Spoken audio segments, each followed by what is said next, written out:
रात का सन्नाटा था। पुरानी हवेली के बड़े कमरे में केवल एक फायरप्लेस की आग टिमटिमा रही थी।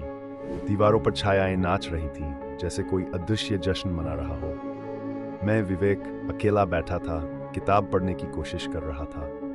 अचानक फायरप्लेस की लौ अजीब तरह से कांपी, फिर एक तेज झटके के साथ बुझ गई।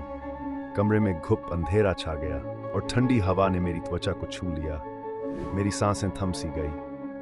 अंधेरे में कहीं से सरसराहट की आवाजें आने लगीं, जैसे कोई धीरे धीरे मेरे चारों ओर घूम रहा हो। मैंने महसूस किया कि दीवारों पर नाचती छायाएं अब दीवारों से उतरकर फर्श पर रेंगने लगी हैं, धीरे धीरे मेरी ओर बढ़ रही हैं। मैंने टॉर्च जलाने की कोशिश की, मगर वह भी अचानक बुझ गई। अब छायाएं मेरे पैरों से लिपटने लगी थी। उनका स्पर्श बर्फ की तरह ठंडा और जकड़ने वाला था। मैंने चीखने की कोशिश की, लेकिन आवाज गले में ही घुट गई। एक छाया ने मेरी आंखों के सामने आकार लिया। उसका चेहरा धुंधला, आंखें गहरी और खाली, जैसे कोई खोया हुआ आत्मा।